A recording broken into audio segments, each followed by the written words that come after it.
लेकिन मेरे जनरल सिन्हा, जो तस्वीर हमारे सामने इस वक्त आ रही है वो तस्वीर नाटो के लिए और अमेरिका के लिए अच्छी नहीं है। ये एक तरह का सरेंडर है रशिया के सामने। पिछले कुछ समय से जो पूरा एक वेस्टर्न मीडिया ये दिखाने में लगी थी कि रूस बहुत बुरी तरह से हार गया, यहां तो पुतिन जाकर विक्ट्री डे मना रहे हैं और कह रहे हैं इन सब पर हमारा कब्जा हो गया है और अगर आपने हमला किया तो हम जवाब देंगे।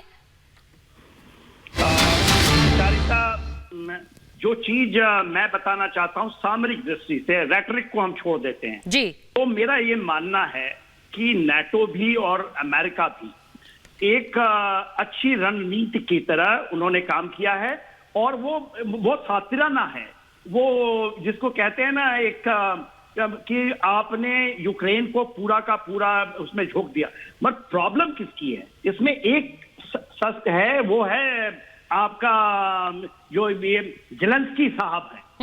जेलेंस्की साहब और यूक्रेन के लोग जो शायद आज तो निकल गए हैं, 80% निकल गए हैं, मगर हुआ क्या है?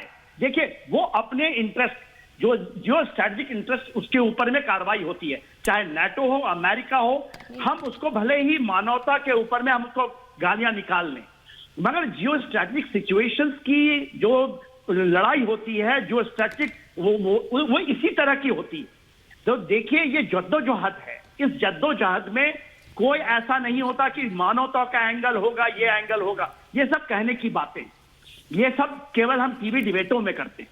देखिए, दूसरी जो बड़ी बात मैं आपको सुचेता आपके तहत बताना चाहता हूं जी, अमेरिका भी जो उसका अबव द हॉराइजन स्ट्रैटेजी को बड़े अच्छे तरीके से खेल रहा और केवल और उसके कौन है, उसके जो लोग उसमें उसको कंस्ट्रेन करना चाहता है, उसको रोकना चाहता है, उसको कंटेन करना चाहता है, मगर वो कंटेन यहां करने के लिए उसने बहुत लगाई दम।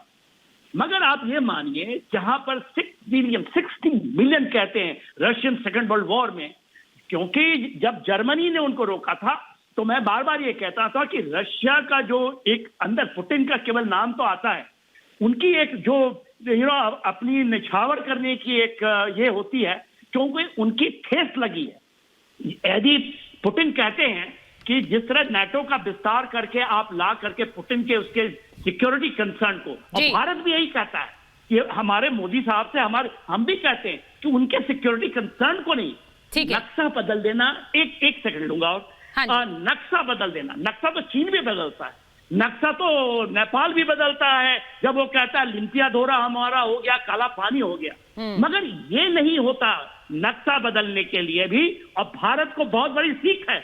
यदि हमने नक्शा बदला है, पीओके हमारा हिस्सा है, यदि हम ऑक्साइड चीन हिस्सा है, तो हमें इस तरह से ही करने पड़ेंगे। और मैं हर एक मानता हूं कि ये ऐसा नहीं कि हम उसको कॉपी पेस्ट करें। लेकिन मेरे जनरल सिन्हा, अगर आप ये बात कह रहे हैं तो फिर रूस एक राह तो दिखा रहा है और देशों को, लेकिन वो राह लेने वाली है या फिर उस राह से बचना चाहिए? ये भी बहुत बड़ा एक निर्णय होगा जो बाकी देशों को करना है कि आपको रूस वाली राह पर चलना है या उससे बचना है, क्योंकि रूस इस वक्त पूरी तरह से आइसोलेटेड है, लेकिन पुतिन को उसकी परवाह भी नहीं है। आइसोलेशन पूरी तरह उन्हें कोई परवाह नहीं है सर, ये भी बिल्कुल क्लियर है। और आज जिस तरह की तस्वीरें रशिया से आ रही हैं, कर दिया था न्यूक्लियर हमने जब छोड़ा था, लेकिन आज जी आप आइसोलेशन से घबराना नहीं चाहिए। 1971 में हम पूरे के पूरे आइसोलेटेड थे।